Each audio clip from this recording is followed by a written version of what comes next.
dans le domaine social, notamment au point des injustices dans la société réunionnaise. Nous sommes un peu considérés comme des empêcheurs de tourner en rond, parce que la situation est véritablement assez dramatique à La Réunion.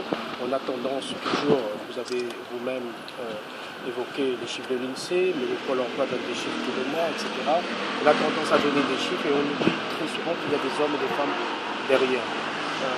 Une jeunesse au chômage, une population qui subit un chômage de masse, ça a des conséquences sur la santé, ça a des conséquences sur la famille, ça a des conséquences sur l'éducation. Il faut savoir que l'INSEE parle aussi, dit que la moitié des enfants à La Réunion vit en dessous du seuil de pauvreté.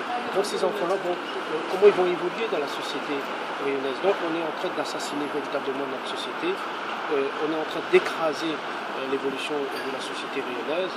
Et à côté de cela, les gens, cette génération des années 60 qui subissent ce chômage de masse, ils vont se retrouver tous au minima sociaux, au minimum vieillesse dans quelques années.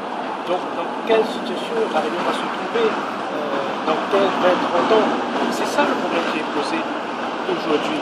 Donc nous, notre rôle, c'est de dire stop, ça suffit, on ne peut pas abandonner La Réunion.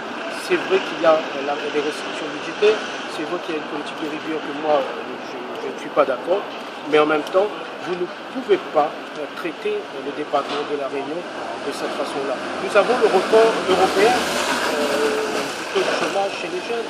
Donc, ce n'est pas possible. Et une jeunesse sacrifiée, c'est un pays qu'on abandonne pour les années à venir.